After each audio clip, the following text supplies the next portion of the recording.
¿Puede una verdad enterrada durante siglos desenterrar una fe inquebrantable? En un rincón del mundo donde la lealtad a la tradición lo es todo, donde cada susurro de disidencia puede traer el rechazo y la persecución, un hombre de fe, un pilar de su comunidad, se atrevió a hacer la pregunta más peligrosa de todas. ¿Y si lo que siempre creí no fuera la verdad completa? Esta es la historia de un imán, un guardián de la fe islámica en Argelia, cuya vida se desmoronó y se reconstruyó por completo bajo el peso de una revelación ineludible. Prepárense para una travesía que desafía toda lógica, que rompe barreras culturales y espirituales, y que les hará cuestionar el verdadero significado de la fe y la búsqueda de la verdad. El viento cálido del desierto, cargado con el aroma de especias y el murmullo lejano del mercado, se colaba por las ventanas de la mezquita central de Constantina. Adentro, el eco de mis propias palabras resonaba contra los antiguos mosaicos mientras guiaba a cientos de fieles en la oración. Cada versículo que recitaba con tanta devoción, cada inclinación y prosternación, me acercaba paradójicamente a un encuentro que cambiaría el curso de toda mi existencia. En Argelia, donde el 99% de la población es musulmana, donde las leyes contra la apostasía son estrictas y donde convertirse al cristianismo puede significar no solo el rechazo familiar, sino también la persecución estatal. Ser imán no es ejecución estatal, simplemente una profesión, es una identidad, un respeto, un privilegio. Desde niños nos instruyen en la memorización perfecta del Corán, en la aplicación meticulosa de la Sharia, en la defensa inquebrantable de nuestra fe contra toda influencia extranjera. El mundo estaba perfectamente ordenado en mi mente. El Islam era la luz, y cualquier otra creencia, especialmente el cristianismo, era oscuridad. Pero, ¿qué sucede cuando la luz que siempre has seguido te guía hacia una oscuridad que resulta ser un amanecer? Hermano que me escuchas, si alguna vez has dudado del poder transformador de la verdad, si has cuestionado la capacidad de Dios para alcanzar incluso a aquellos que parecen más alejados de su camino, entonces, esta historia es para ti, porque estoy aquí para testificar que no hay tradición tan arraigada, ni posición tan elevada, ni corazón tan cerrado que la luz del Evangelio no pueda penetrar y transformar. Lo que experimenté en mi búsqueda de respuestas me llevó al límite de todo lo que creía saber, donde la línea entre la verdad y la tradición se volvió tan clara como el agua cristalina. Te invito a seguir mi testimonio, no como un simple relato de conversión, sino como una declaración viva del poder de Dios para revelar su verdad incluso al más improbable de los seguidores. Aquí te compartiré cómo el Señor derribó cada muro que yo mismo había construido durante décadas, y cómo su amor penetró incluso las fortificaciones más impenetrables de mi corazón musulmán. Las calles estrechas de la Casbah de Argel fueron testigos silenciosos de mi infancia. Entre los antiguos edificios de piedra blanca y los minaretes que se alzaban hacia el cielo como dedos, señalando a Alá, crecía en un mundo donde cada aspecto de la vida estaba impregnado de Islam. Mi padre, Karim Ben Ali, era un respetado profesor de jurisprudencia islámica en la Universidad de Argel. Como muchos de su generación, había participado en la guerra de independencia contra Francia, y su fe se había fortalecido en las trincheras, donde, según me contaba, no hay ateos cuando las bombas caen. Recuerdo vívidamente la primera vez que me llevó a la madrasa, a los 6 años. El edificio, con sus arcos intrincados y sus patios frescos, me pareció un palacio. Ya Said, me dijo, mientras cruzábamos el umbral, aquí cultivarás lo único que realmente importa en esta vida, el conocimiento de Alá y su profeta. Sus palabras sembraron en mí una semilla de orgullo y responsabilidad que germinaría en las décadas siguientes. A los 10 años, ya había memorizado la mitad del Corán. Mis días transcurrían entre el estudio riguroso del árabe clásico, la memorización de hadices y los primeros pasos en la comprensión de la Sharia. Los otros niños jugaban en las calles polvorientas de Argel. Yo pasaba horas con ancianos eruditos, absorbiéndolo todo como una esponja. Mi madre, Amina, una mujer piadosa que nunca salía sin su hijab completo, me despertaba antes del amanecer para la primera oración. Un verdadero musulmán me decía mientras preparaba el desayuno en nuestra modesta cocina, siente la presencia de Alá en cada latido de su corazón. A los 18 años, fui aceptado en la prestigiosa Universidad Islámica de Emir Abdulkadir en Constantina. Allí, bajo la tutela de sheikhs que habían estudiado en Al-Azhar de Egipto, profundicé mi conocimiento teológico. Me especialicé en tafsir, interpretación coránica, destacándome especialmente en el debate teológico. Los años de la universidad coincidieron con el ascenso del fundamentalismo en Argelia, los sangrientos años de la guerra civil. Vi cómo compañeros que habían estudiado conmigo se unían al Shia o al FIS, grupos islamistas radicales. Yo elegí un camino diferente, el del conocimiento y la predicación. Mi primer puesto como imán fue en una pequeña mezquita de Orán, cerca del mar. Tenía 25 años y un fervor inquebrantable. Mis sermones de los viernes atraían a fieles de toda la ciudad. Mi reputación como erudito creció rápidamente. Con el tiempo, me casé con Fátima, la hija de un comerciante local. Tuvimos 3 hijos, a quienes crié con la misma disciplina religiosa que había recibido. Nuestro hogar era un modelo de piedad islámica. Durante casi 2 décadas, mi vida siguió un ritmo establecido por las 5 oraciones diarias. Dirigía la mezquita, enseñaba en la madrasa local, ofrecía consejos según la sharia a quienes lo solicitaban. Me convertí en una figura respetada en la comunidad, alguien a quien la gente acudía tanto para cuestiones espirituales como para disputas familiares o comunitarias. Mi barba, cada vez más gris, era signo de sabiduría. Mi voz al recitar el Corán era reconocida en todo Orán. En el año 2015, recibí el honor de ser nombrado director de estudios islámicos en la Universidad de Orán. Mi carrera había alcanzado su cenit. Publiqué varios libros sobre interpretación coránica, participé en conferencias internacionales e incluso aparecí ocasionalmente en la televisión nacional para discutir temas religiosos. El mundo que había construido parecía perfectamente ordenado, mis convicciones inquebrantables. Fue entonces, en la cima de mi influencia y prestigio, cuando Alá, o quizás debería decir Dios, decidió sacudir los cimientos de todo lo que yo creía. Era una tarde sofocante de agosto de 2018, cuando todo comenzó a cambiar. Me encontraba en mi oficina en la Universidad de Constantina, donde había sido invitado como profesor visitante para un curso de verano sobre hermenéutica islámica. El ventilador del techo apenas movía el aire denso mientras revisaba los borradores de mi tesis doctoral sobre inconsistencias en algunos hadices importantes. Este trabajo, pensaba yo, fortalecería el Islam al purificarlo de tradiciones dudosas que los orientalistas utilizaban para atacar nuestra fe. Entre los documentos dispersos sobre mi escritorio, un hadiz en particular me había estado inquietando durante semanas. Se trataba de un relato sobre Isa, Jesús, que contradecía a otros hadices ampliamente aceptados. Mientras más investigaba, más encontraba discrepancias, no solo entre los hadices, sino también en cómo el Corán mismo presentaba a este profeta tan venerado en el Islam. Era como si una pieza del rompecabezas no encajara completamente en el marco que yo había dado por sentado durante toda mi vida. Profesor Ben Ali, interrumpió una voz desde la puerta. Era Kamel, uno de mis estudiantes más brillantes.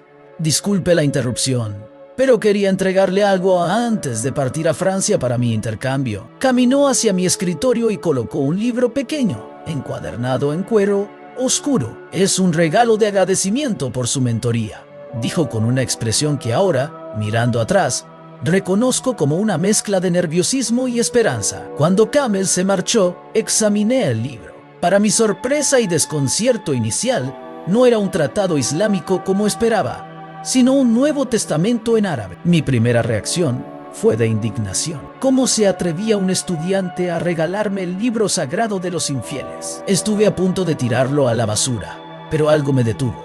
Con 20 años enseñando apologética islámica, había refutado muchas veces la Biblia sin haberla leído completamente. Este podría ser un trofeo de herejía, útil para mis argumentos. Me convencí. Lo guardé en el cajón de mi escritorio.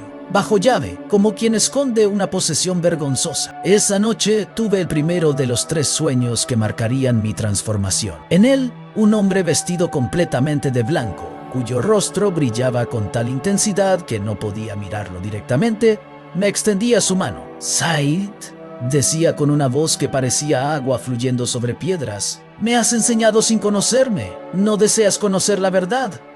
Desperté sobresaltado, el corazón martilleando contra mi pecho. Junto a mí, Fátima dormía plácidamente, ajena a la tormenta que comenzaba a formarse en mi interior. Durante los siguientes días, intenté olvidar tanto el sueño como el libro. Me sumergí en mis clases, en mis oraciones, en mis responsabilidades familiares. Pero la duda, una vez plantada, es como una semilla en el desierto.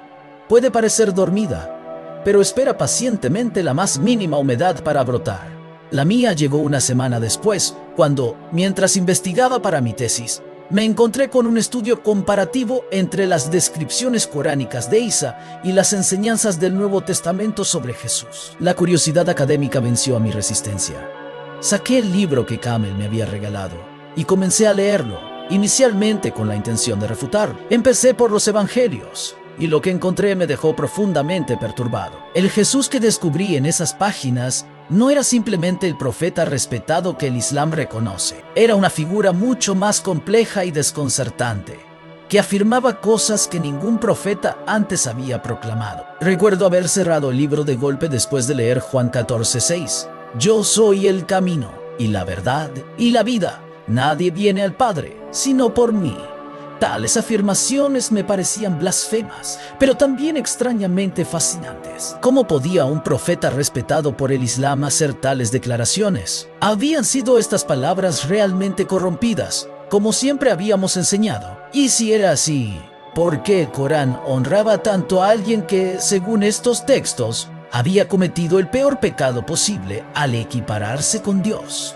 Las preguntas se multiplicaban en mi mente como grietas en un vaso de cristal bajo presión. Cada noche, después de que mi familia se dormía, sacaba el Nuevo Testamento y leía un poco más, siempre con la justificación de que lo hacía para fortalecer mis argumentos contra el cristianismo. Pero en mi corazón, una verdad incómoda comenzaba a tomar forma. Estaba genuinamente intrigado por este Jesús que parecía tan diferente de Isa que había predicado durante años. El invierno de 2019 me llevó a la antigua ciudad de Tlemcen, hogar de una de las bibliotecas islámicas más importantes de Argelia. Oficialmente, estaba allí para investigar manuscritos antiguos relacionados con mi tesis doctoral. La verdad que ocultaba incluso a mí mismo era que buscaba respuestas a las preguntas que ahora me atormentaban día y noche. Las paredes centenarias de la biblioteca de la Universidad Abu Bakr Belkaid,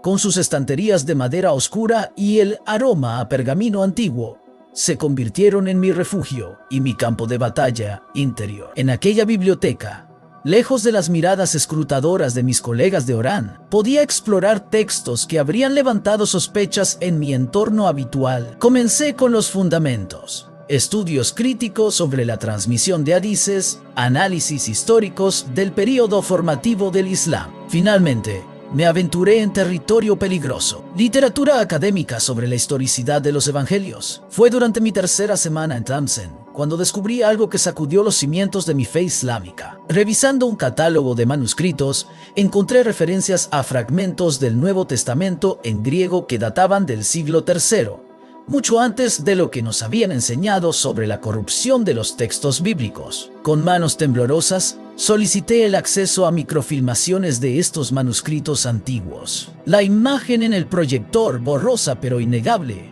me mostraba líneas del Evangelio de Juan, casi idénticas a las que había leído en el Nuevo Testamento de Kamel. No había habido corrupción masiva. Los textos parecían haber sido transmitidos con una fidelidad asombrosa. La implicación de esto fue como un trueno en la quietud de la biblioteca. Si el Nuevo Testamento no había sido corrompido, si las palabras que leía eran, de hecho, lo que los primeros seguidores de Jesús habían escrito, entonces lo que afirmaba Jesús sobre sí mismo era real. La figura de Jesús no era un profeta más, era algo radicalmente distinto, algo que mi mente entrenada en el Islam se negaba a aceptar. La ansiedad se apoderó de mí. Por la noche, en la soledad de mi habitación de hotel, las preguntas no me dejaban dormir. ¿Podría ser que todo lo que había aprendido, todo lo que había predicado, estuviera equivocado en su punto más fundamental? ¿Podría ser que la verdad que siempre había buscado en el Corán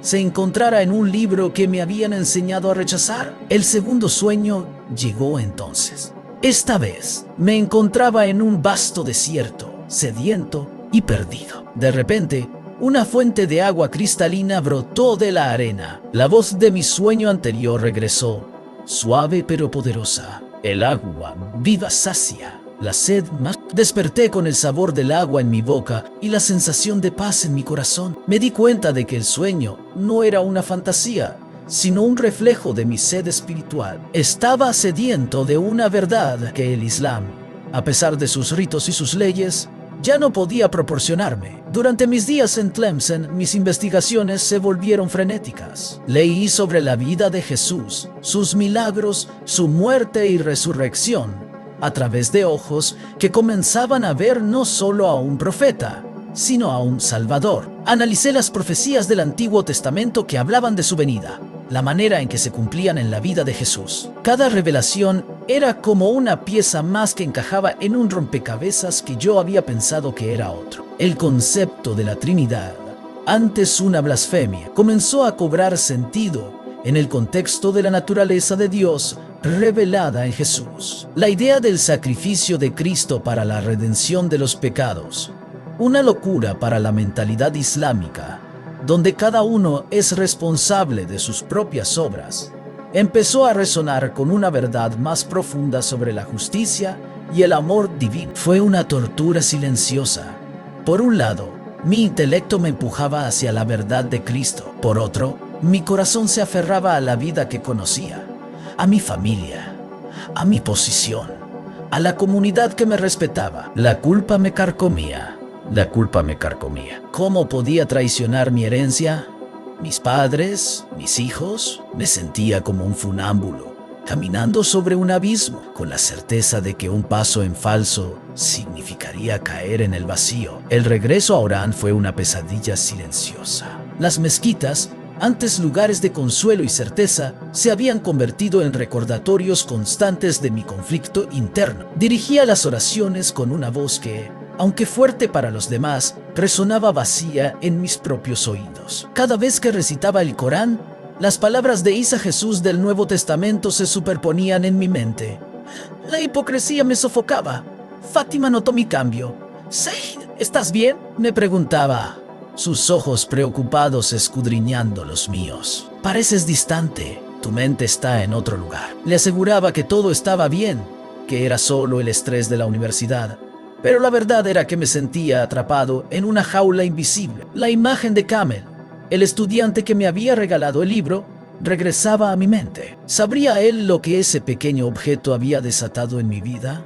¿Habría sido un acto deliberado o una simple casualidad? En mi desesperación, la idea de hablar con él me cruzó la mente, pero rápidamente la deseché. ¿Cómo podía un imán de mi estatura buscar consejo espiritual de un joven estudiante? Y sobre un tema tan prohibido. La noche del tercer sueño fue la más vívida de todas. Me encontraba de pie en el púlpito de la mezquita de Orán, preparándome para dar el sermón del viernes. La mezquita estaba llena. Miles de ojos me observaban con expectación. Pero al abrir la boca para recitar el primer versículo del Corán, de mis labios no salió la voz de Alá, sino las palabras del Evangelio de Juan.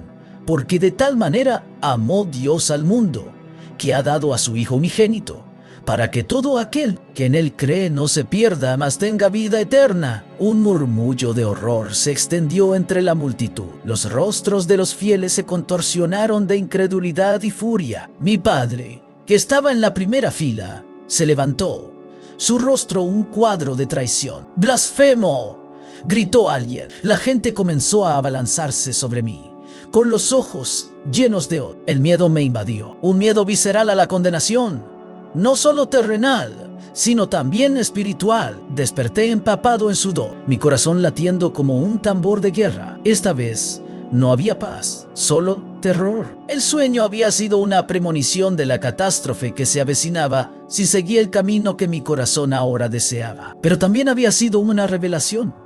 No podía seguir viviendo una mentira. La voz en mis sueños no era solo de confort, sino de convicción. Me llamaba a la verdad, sin importar el costo.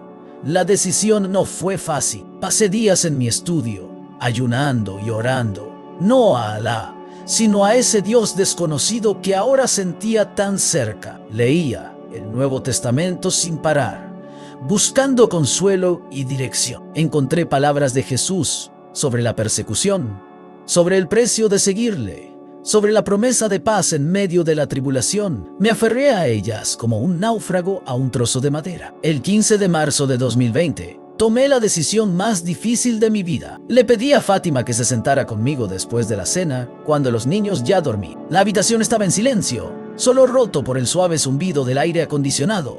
«Fátima», comencé, mi voz apenas un susurro, «necesito decirte algo que cambiará todo». Con lágrimas en los ojos, le revelé mi viaje espiritual, mis dudas, mis investigaciones y finalmente, mi convicción de que Jesús es el Hijo de Dios y el único camino a la salvación. El silencio que siguió fue ensordecedor. Los ojos de Fátima, siempre tan llenos de cariño, se llenaron de una mezcla de shock, miedo y finalmente una profunda tristeza. «Said, ¿qué dices?», susurró. «Esto es imposible. Eres un imán. El honor de nuestra familia, el futuro de nuestros hijos».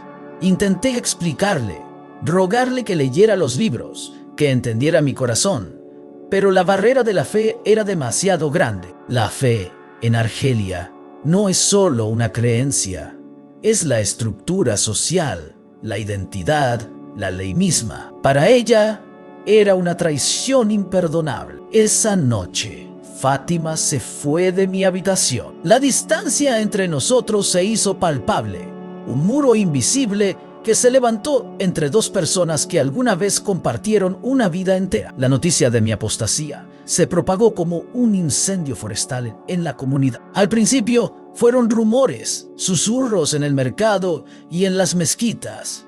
Luego, las visitas. Primero, mis hermanos y tíos, intentando razonar conmigo, citando versículos del Corán, apelando a mi sentido del honor y la tradición. «Said, has perdido la cabeza», me increpó mi hermano menor, Omar, un hombre a quien había visto crecer. «Eres un pilar, un ejemplo. No puedes hacer esto». Luego llegaron los líderes religiosos, mis antiguos colegas de la universidad, los jeques con los que había debatido sobre la interpretación coránica. Intentaron refutar mis argumentos, pero yo había estudiado sus textos y los míos con una profundidad que ellos no sospechaban. Mi conocimiento del Islam era tan profundo como el suyo, y mis preguntas eran ahora incisivas, desestabilizadoras. Cuando no pudieron convencerme con argumentos teológicos, recurrieron a las amenazas. «Said, ¿sabes lo que esto significa?», dijo uno de los jeques más ancianos, su voz teñida de advertencia. «No solo perderás tu puesto y tu reputación, sino que la Sharia es clara sobre los apóstatas». Sentí un escalofrío. La apostasía es un crimen capital en Argelia. La persecución no se hizo esperar. Fui destituido de mi puesto en la universidad y de mi rol como imán. Mi nombre fue borrado de los registros y mi reputación, antes inmaculada, fue destrozada. Amigos y colegas que una vez me saludaban con respeto, ahora me evitaban, bajando la mirada. Los comerciantes del mercado, que antes me ofrecían té y los mejores dátiles, ahora me miraban con desconfianza. Mis hijos, en la escuela, comenzaron a ser acosados. Fátima, bajo la presión familiar y social, solicitó el divorcio. Fue un golpe devastador. Mis hijos, mi mayor alegría, se alejaron de mí, manipulados por la familia materna, quienes les decían que su padre había abandonado a Alá y a la familia. La soledad era un manto pesado que me envolvía. Había perdido mi carrera, mi familia, mi posición social, todo por seguir la verdad que había encontrado en el Nuevo Testamento. En medio de la oscuridad, un pequeño grupo de cristianos argelinos, a quienes había contactado en secreto a través de una red clandestina, se convirtieron en mi única esperanza. Eran personas que habían pasado por situaciones similares, Algunos exmusulmanes como yo, otros cristianos de nacimiento que vivían su fe en la sombra, me recibieron con los brazos abiertos, con una calidez y una comprensión que nunca había experimentado. Compartieron sus historias, sus sufrimientos, pero también su alegría y su fe inquebrantable. Me enseñaron sobre la vida en Cristo, el perdón, la gracia. Celebrábamos reuniones secretas en casas seguras, donde el miedo a ser descubiertos se mezclaba con la libertad de adorar sin restricciones. En esas reuniones encontré una comunidad, una nueva familia en la fe. La vida se volvió una lucha por la supervivencia. Me vi obligado a vender mis libros para subsistir. Recuerdo haber pasado una noche sin comida, mirando el techo de mi pequeño apartamento, preguntándome si había cometido un error. Las tentaciones de regresar al Islam eran fuertes, no por convicción, sino por comodidad, por recuperar mi vida anterior. Pero cada vez que la duda se cernía sobre mí, recordaba los sueños, las palabras de Jesús, la paz que había encontrado al beber de esa agua viva. La huida de Argelia fue inevitable. La presión de las autoridades y la hostilidad de la comunidad se hicieron insostenibles. Con la ayuda de la red clandestina, logré obtener un visado para un país europeo donde existía una comunidad de exmusulmanes. Fue una despedida silenciosa, sin mirar atrás, dejando todo lo que había conocido, todo lo que había sido. El avión despegó de la pista, y mientras miraba las luces de Argelia desvanecerse en la distancia, sentí una mezcla de tristeza profunda por lo que dejaba atrás y una extraña sensación de liberación, de comenzar una nueva vida, una vida en As. La verdad, han pasado 5 años desde que pisé suelo europeo. He construido una nueva vida aquí, trabajando en una organización que ayuda a otros exmusulmanes a encontrar refugio y libertad religiosa. Aunque el dolor de la pérdida de mi familia y mi patria sigue siendo una herida abierta, la paz que he encontrado en Cristo es inconmensurable. He aprendido que la fe no es solo la adhesión a un conjunto de reglas o tradiciones, sino una relación viva con un Dios que busca activamente a sus hijos, sin importar cuán lejos se encuentren. Mi historia no es solo sobre la conversión de un imán. Es una declaración viva de que la verdad, cuando se busca con un corazón sincero, siempre se revelará, incluso en los lugares más inesperados. Es un testimonio de que no hay muros culturales, religiosos o sociales tan altos que el amor de Dios no pueda derribar. La vida de un creyente no está exenta de sufrimiento, de pruebas, de pérdidas dolorosas. Pero en medio de todo ello, hay una paz que sobrepasa todo entendimiento, una certeza de que somos amados y guiados por una mano divina. Si te encuentras buscando, si las respuestas que te han dado no te satisfacen, si sientes esa sed profunda que ninguna tradición o conocimiento humano puede saciar, te animo a hacer lo que yo hice. Busca la verdad. No temas las preguntas difíciles. No te aferres a lo que te han enseñado solo por miedo a lo desconocido. Abre tu corazón y tu mente y permite que la luz de la verdad te guíe, sin importar a dónde te lleve. Porque el amor de Dios no conoce límites ni fronteras, y su llamado es a la libertad, a la vida en abundancia. Comenta amén si crees que las segundas oportunidades existen y que la verdad, sin importar el precio, siempre vale la pena. Tu historia, tu búsqueda, tus preguntas son importantes. Si esta historia te ha tocado el corazón, te invito a suscribirte al canal y a dejar tu comentario compartiendo tus reflexiones. Tu participación es vital para que este mensaje de esperanza y verdad llegue a más personas.